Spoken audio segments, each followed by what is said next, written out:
More family fun and frolics tonight at 8 p.m. on the Benny Hill Show. But first, it's our friendly Thamesmen.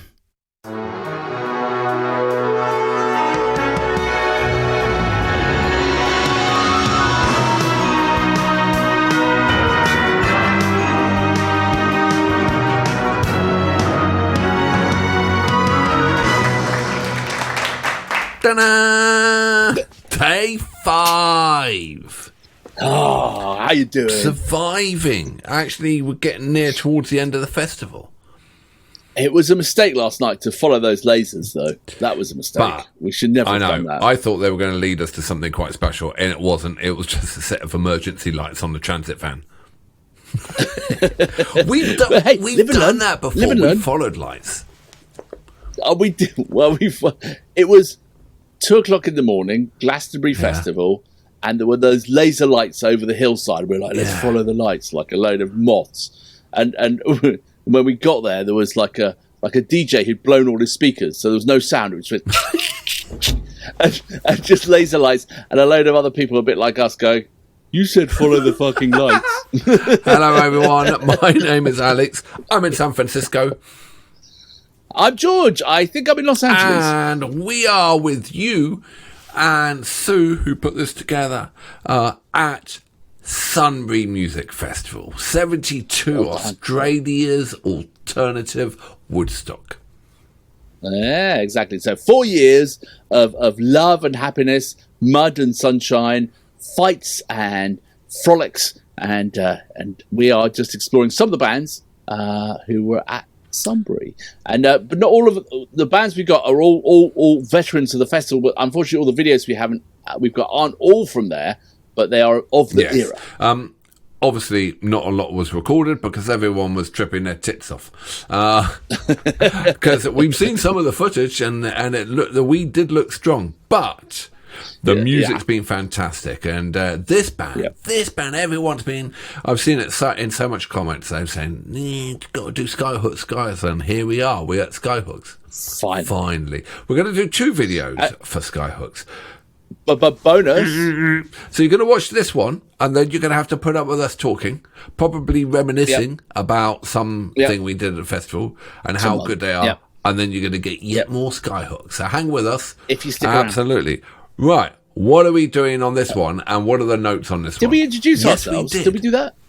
Yes, we did. Okay. So I always forget. It seems to be like every video runs into another one. So. Luckily, I'm in control. This ship is not going to hit an iceberg. It's unthinkable. Full steam ahead, Captain. We're all in good shape. Every time I think about conspiracy theories and conspiracy therapists and how silly they are, then I think this ship is unsinkable. You know, that wasn't a conspiracy. That was stupidity. No, it wasn't. The conspiracy was the boat was unsinkable. That wasn't a conspiracy. That was just a stupid engineering. That was someone who was like overly confident about their whole shipbuilding skills. Maybe it wasn't unsinkable. Maybe it was an inside job. You think? So you think that's the conspiracy? Is that there was something buried at the bottom of the ocean in the ship? That was it. And, it was actually done. It was an inside job done by the Jewish mafia of Israel. Why them? Because that's always every conspiracy. And every conspiracy that comes in. But so, who do you think pushed the iceberg? JFK. Or was it not an iceberg? Was it JFK. It was JFK pushed it in front. He just finished making the pyramids with Elvis, and he came and pushed the iceberg in front. Got it. Okay. All right. Makes perfect sense now. Well, anyway, Skyhooks. Do apologise. We got a lot of notes on this one. Well, you better butcher these. Yeah. Shall I have a go at butchering them? See how we're doing? Yeah. So we're going to start off with "Living in the 70's" is the track we're going to start off with. Possibly Australia's premier glam band.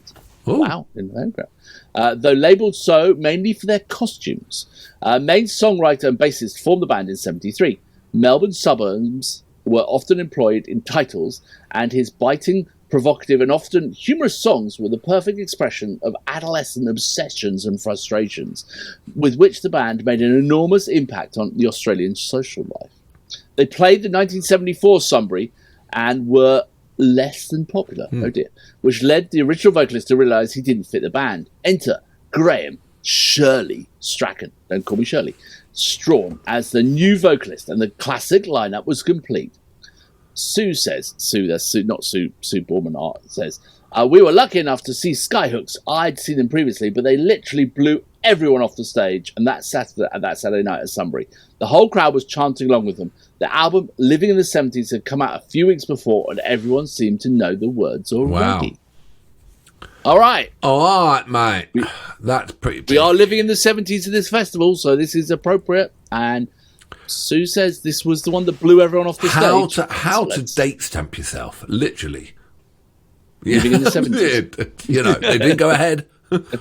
Well, you know, we're still listening to it Absolutely. now. So that's all right. Good. Yeah, so Skyhooks living in the 70's at Palais 76. So it's 6 years after, and it's somewhere else. But as I said, there was no footage caught of them. Or 2 years later, because it was 74. 2 years later, absolutely right. Yeah. All right, well, let's see Australia's glam. And I think, George, because I'm not too sure, I know that we're starting at such a point, I think we just both have to, either we run it through or we just stop at the end of the song if it's going to carry on, okay? No, I think it stops. Okay. It's only all right, well, then we'll let it run. All right, you ready? Let it run. Let it run. 3, 2, 1, boom.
70's.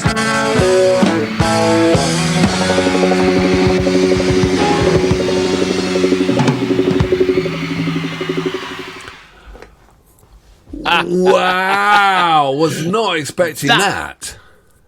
That is the most unique band we've seen all week. That is. That was like where the other bands have all been of the era. Skyhooks were doing something like completely, I don't know, ahead of their time. It felt like, did. you It felt like very David Bowie. Well, they had that influence, Right. didn't they? You know, the sort of, the costume or the makeup or the androgyny, or the whatever. makeup, and Roxy music and that kind of pantomime rock, that avant-garde, it was definitely a step ahead. Yeah, it was fascinating though. I reckon, like Sue said, I reckon like live at a festival, that would be fantastic. That would just be such a blast. I'm just thinking what the such parents a good thought, time. because I mean, 1974 wasn't too far ahead of the Second World War. You know what I mean? And then you got that. Yeah. Well, that's had that all going on with this sort of the T-Rexes and the Bowies and the Bowies. It wasn't quite glam rock. It was. No, well, like I said, it was. They said their costumes were why they got kind of labelled that, wasn't it? What was that sound on the guitars? It reminded me of that guy on the jug. It reminded me of Rocky Erickson at the 13th floor elevators, where we got thrown out of the crowd. Absolutely. Yeah, George and I were at, we went to the 13th floor elevators and 50th anniversary of the 13th floor. Oh, and that poor guy, I think he's dead now. And he played the jug. He played the jug, but they hadn't got the mix right, and the crowd just got this jug sound really loud. Too much and everyone was really into it. And then one girl started laughing in front of us, and we started laughing, and that was it. Everyone, we had to leave. What was that sound? It sounded like on the guitar. No, that was a guitar. I think that was a guitar. That wasn't a jug, which we thought sounded like a turkey at the time. But then that was I think it was a guitar. And I know they're called Skyhook, but what a great hook! What a great chorus! Living in the 70s. I've got another disease. Exactly. So the lyrics were great as well. I've got another disease. I'm exactly. living in the 70s. Excellent. Not every era can you write that about. Absolutely. So you don't want to get that out. No. Or not, you wouldn't celebrate it. Really, maybe. I For such a bad recording, I really enjoyed that. So that shows you how good. The recording was pretty terrible. Yeah, but that shows you how good they are. Yeah, that's true. Yeah, no, I think again, this is where hearing a studio version would be great. But we're at a festival where no holds barred, all warts and all. That's what we're doing. Well, I've come back. I've come back with a couple of pints. We're going to see another one of their songs. Got a bit more cider. I've got some pear cider. So you read the notes again. Well, this one's short notes, and so this time. This says a number of their songs were banned from radio play for their naughty content, including the theme song of Most of Us Aussies. And it says, "You just like me because I'm good in bed." Billy Boastful. I've never heard that, so this is going to be interesting. What, the Aussies are good in bed? No, I'm good in bed. So, Right. Good point. Yeah. All right, are you ready for this? Because I really loved that first track. That was great. Yeah. So let's do this. Ready? 3, 2, 1, boom.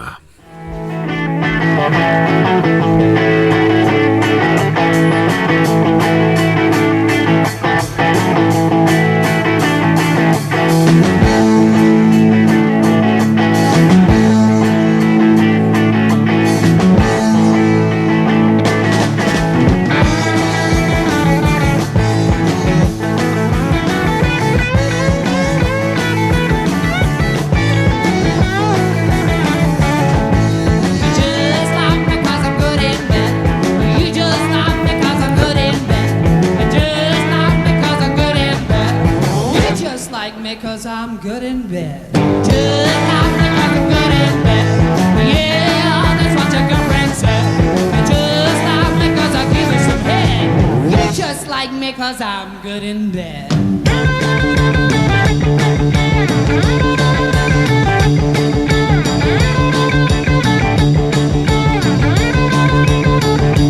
Well, I'll meet you in the pub at 2 minutes to 10.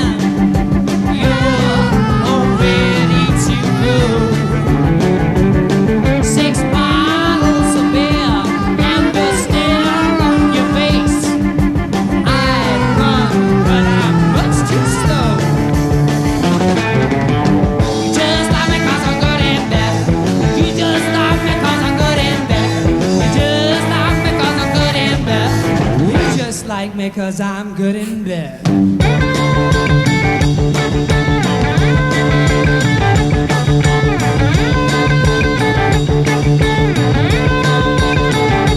Well, at 1:30, I'll be flat on the floor, cold like a rat in a trap. 15 times a week, and you still want more. God, you talk such crap. You just like me 'cause I'm good in bed. You just like me 'cause I'm good in bed. You just like me 'cause I'm good in bed. You just like me 'cause I'm good in bed.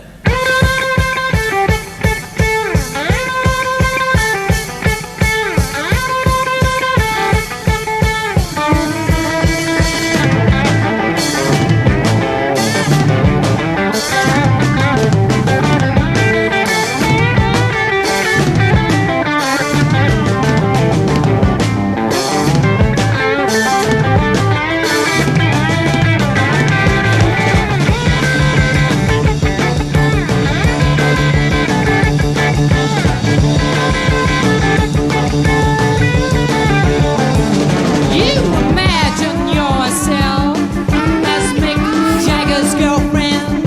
He wouldn't even spit in your eye. Well, I'll bet you he don't get raped every weekend. I feel so weak, I could die. You just like me 'cause I'm good in bed. You just like me 'cause I'm good in bed. You just like me 'cause I'm good in bed. You just like me 'cause I'm good in bed. Just like me 'cause I'm good in bed. Yeah, that's what your girlfriend said. You just like me 'cause I give you some head. You just like me 'cause I'm good in bed.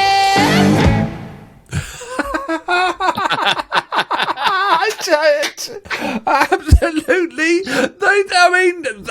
He was an absolute professional. You know why?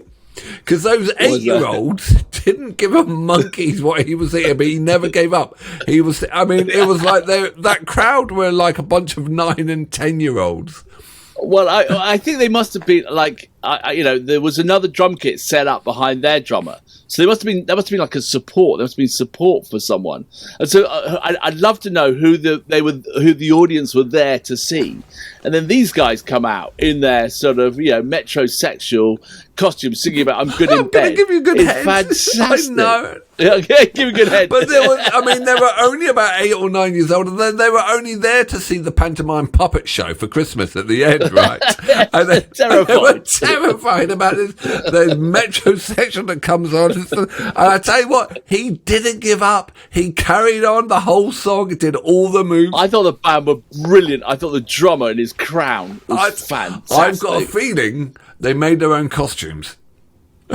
I reckon they stayed up a lot of nights sewing that stuff together. It's not the sort of stuff. I have a feeling they might have taken a lot of drugs as well. I got a feeling they need to take a lot of drugs to be able to do that in front of such a young crowd. Oh, that was fantastic. I mean, like, just such a window of a world. And I would love to know more about the Skyhooks. Where are they now? What happened? How did it work out for them? How did that go down? I would love to know more. Do they still tour? Can they still get in those jumpsuits? No. Oh, yeah. People of that era now, like us, never in a jumpsuit. If you kind of look at someone in the wrong way, there's an HR thing against you. You know what I mean? And that was just absolutely. You're right. They were just absolutely petrified. Those children. Yeah, I thought that was a great, and I like the song though. I love the hook. I love the rhythm to it. It was like, just like, I reckon that band is a lot of fun. The right hook. I really like the singer's voice as well. Yeah, it's really different, isn't he? He's a unique character again. It's absolutely. And the drummer, I reckon he's Burger King's #1 customer. He got the crown. He got the crown. Yeah, exactly. That was fun. That was a great little job. Absolutely. The only thing they need to do for those kids is just all give them a packet of cigarettes, at the end of the concert. And they could all, that was absolutely brilliant. You're right. Well, in the 70s, they probably did. Different. different times. That's what lead paint. That's what lead paint does to you. All right. Oh, so everyone. Now we know what the Skyhooks are. So that's good. They are amazing. Absolutely blinding. I want to hear more. I do want to hear more Skyhooks. I think it's. I want to hear a really good recording though. I want it because those two have been a bit. I know, on there, but at least they were live, right? We're at the festival. Exactly. Thank you very much. Yeah. It wasn't badly mimed like some of the other ones. The harmonica, it was. We're at a festival. That was it. That's what they sound like. Thank you very much. And all these people who say we should want to see Skyhooks. I hope you got the reaction you wanted because it completely be careful. You completely confused me. Well, nothing new there. All right. Well, it's those skin-fitting jumpsuits that get you all. I want to see the Skyhooks now in those outfits. No, you don't. Not a jumpsuit. No, but the Burger King. It's not how big the band is that the worry. It's the circumference of them. All right. Tomorrow we're still at the festival. It's our last day. We're going to have to, take our last substances and see what happens. Tonight, we're going to take our last hit on the Flash Bong Pine. Going to finish that off and finish off the acid. And then I'm going to leave the tent. There's no reason to bring about. I'm just going to go down and watch the band and then just leave it and just try and get a lift home with Noddy. See if we can sell off that bad oregano we bought from, Sell it on. Sell it for on. profit. To make some money. All right, see you tomorrow. Don't buy the oregano off us. See you later. Oregano.